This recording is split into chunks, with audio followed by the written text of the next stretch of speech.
Ciao a tutti e bentornati sul mio canale, oppure benvenuti se questo è il primo video che guardate qui sul mio canale. Allora, il video di oggi è un po' fuori dalla programmazione ordinaria perché oggi vorrei presentarvi la mia videogrammatica della lingua italiana. Questo è il mio primo libro di italiano per stranieri, è una grammatica, una videogrammatica, perché come vi spiegherò nel video, per ogni capitolo c'è una video lezione che ho creato appositamente per questo libro e quindi oggi voglio fare un po' di autopromozione e parlarvi del mio libro, presentarvelo, perché molti di voi l'hanno comprato sulla fiducia e di questo vi sono veramente veramente grata. Chi l'ha comprato l'ha fatto perché si fida del mio lavoro qui su YouTube e quindi ha pensato che ne valesse la pena e io quindi ringrazio di cuore queste persone. Però ho pensato che fosse anche giusto farvi vedere un po' com'è dentro, che cosa c'è dentro, che cosa troverete nel libro, perché ho fatto una presentazione del libro con la casa editrice, ma non per voi che mi seguite sul canale.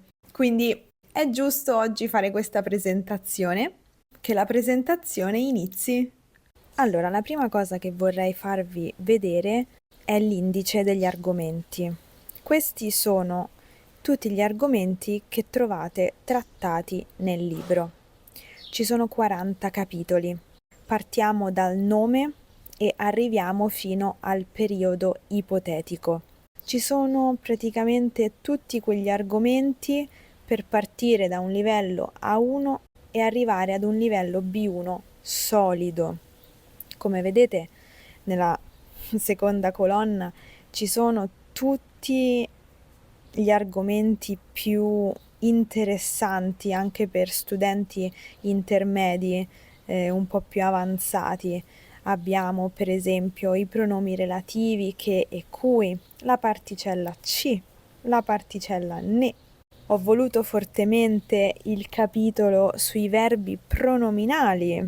Eccolo qui, il capitolo 36. E in questo capitolo ci sono anche le coniugazioni per tutti i tempi dei verbi pronominali più comuni, più usati nella conversazione. E poi, come vedete, tratto anche i tempi del congiuntivo e in questi due capitoli parlo anche della concordanza tra i tempi dell'indicativo e i tempi del congiuntivo. Ci sono tante cose e non sono da sottovalutare neanche i capitoli più facili, tra virgolette, perché in questi capitoli qui spiego gli argomenti di base, ma come vedremo poi ci sono tantissime curiosità grammaticali, curiosità linguistiche che sono essenziali per parlare bene. Quindi questi sono tutti gli argomenti della mia videogrammatica. Andiamo avanti. Vi faccio vedere come è impostata un'unità didattica, cioè come è impostato un capitolo. Sono tutti impostati allo stesso modo. Qui porto l'esempio del capitolo 24 sul sì impersonale. Quindi questa è una panoramica del capitolo, quindi c'è una prima parte, poi ci sono tutti gli esercizi che vanno dall'esercizio più semplice a quello più difficile. Il capitolo si apre con questa parte qui. L'argomento del capitolo è presentato in un testo, in un breve testo, in frasi, in parole, dipende ovviamente dalla difficoltà dell'argomento. Subito dopo c'è la spiegazione grammaticale. Come vedrete, tutte le spiegazioni sono sempre affiancate da tanti esempi che sono esempi reali di lingua vera che potreste sentire in qualsiasi momento in TV, per strada o potreste leggere in un libro, in un giornale, eccetera. Con la spiegazione scritta c'è anche la spiegazione a voce. Qui, come vedete, c'è il disegno di un portatile e ci sono io che con l'indice indico un codice QR. Inquadrando quel codice QR con il cellulare si accede alla videolezione, uno strumento in più per capire meglio l'argomento grammaticale di quel capitolo.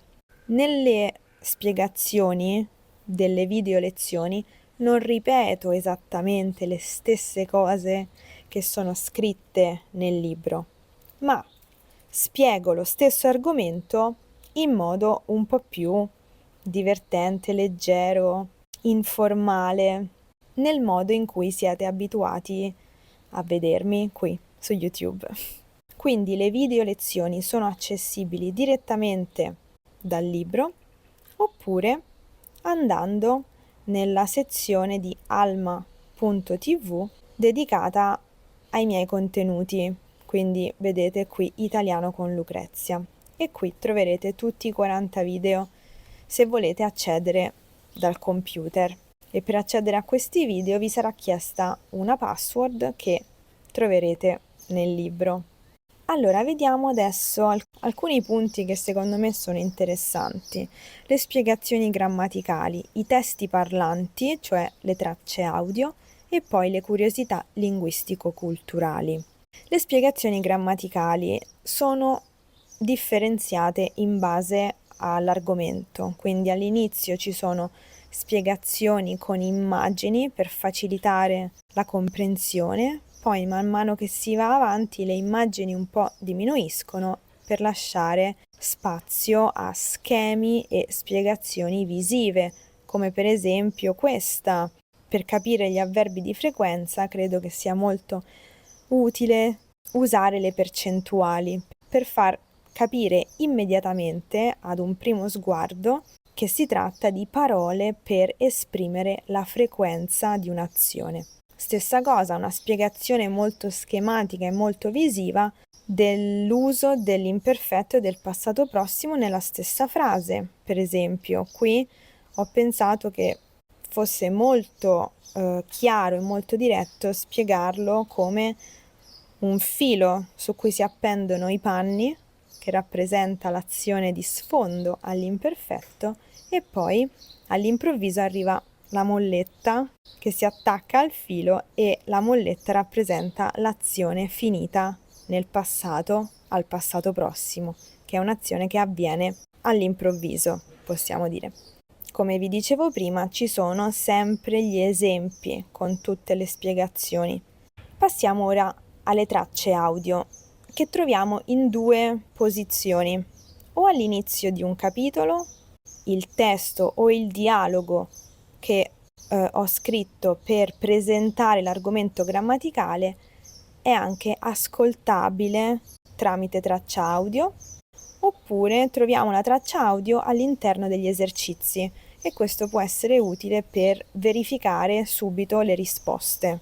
Un altro punto a cui tengo molto sono le curiosità linguistico-culturali che si trovano in questi riquadri qui che vedete e ci sono riquadri di due tipi.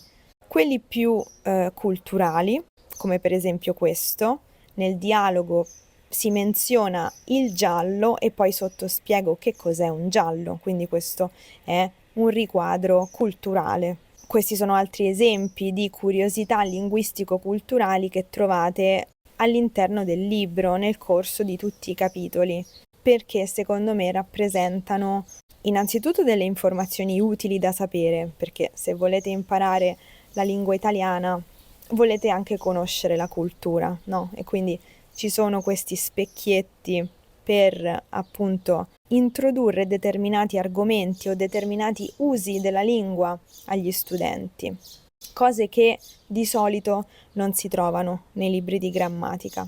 E poi ci sono anche dei riquadri di grammatica che trovate accanto alle spiegazioni grammaticali. Queste sono delle curiosità grammaticali che vanno ad approfondire un determinato argomento, come per esempio questa qui, quando parliamo della forma di cortesia, di come dare del lei, poi ovviamente sia qui nel libro che nella video lezione menziono il fatto che nelle regioni del sud Italia al posto del lei si dà del voi, perché è un'informazione molto utile che gli studenti devono sapere, perché se si trovano in una determinata situazione devono essere in grado di capire cosa succede. Poi, un altro modo in cui ho inserito le curiosità linguistico-culturali è all'interno degli esercizi, cioè voi vedete qui un esercizio in cui bisogna completare con l'opzione corretta. Dovete scegliere se mettere la particella ne o un pronome diretto. Bene, questo è l'esercizio di grammatica. Oltre a ciò, c'è anche un'altra informazione che voi imparerete con questo esercizio, cioè come utilizzare l'espressione il saluto salve, perché l'argomento del dialogo è proprio questo. Quindi attivamente mettete in pratica la grammatica, passivamente imparate qualcosa di nuovo dal punto di vista linguistico-culturale. E questi sono stati gli esercizi che ho preferito fare, sono i miei preferiti del libro. Un altro esempio è questo. L'esercizio di grammatica è completare con il passato prossimo dei verbi nella lista, però poi imparate anche un sacco di informazioni e curiosità sulla reggia di Caserta. Se seguite il mio canale YouTube e prendete il mio libro in mano vi rendete conto che l'ho scritto io, cioè non può essere altrimenti, perché ci sono proprio io nel libro, le mie abitudini, quello che mi piace fare, le cose di cui mi piace parlare, i posti che visito, i posti in cui sono andata anche nei vlog, cioè ci sono proprio io nel libro. Un altro modo in cui ho inserito le curiosità linguistico-culturali è con questi esercizi in cui bisogna trovare la parola nascosta. Quindi qui l'esercizio è sempre di grammatica, bisogna scegliere l'opzione corretta, come continua la frase con l'imperfetto indicativo o l'imperfetto congiuntivo e poi se scegliete l'opzione corretta, alla fine tutte le lettere daranno una parola per completare qui il riquadro sulla curiosità culturale. E questo è tutto per la presentazione. Spero di aver detto le cose più importanti, penso di sì. Questo è il risultato del lavoro di un anno. Non è stato facile, è stato molto impegnativo, ma sono molto soddisfatta del risultato e spero che lo siate anche voi. Spero davvero che questo mio libro di grammatica con i video possa essere di aiuto a tanti studenti. Questo è tutto per questo video. Io spero di essere riuscita a darvi delle informazioni utili. Se stavate pensando di acquistare il libro, spero di avervi convinto ulteriormente. E nella descrizione del video qui sotto troverete tutti i link a cui potete acquistare il libro. È disponibile sia nelle librerie sia online ed è anche disponibile in versione ebook. Grazie come al solito e ci vediamo presto. Ciao!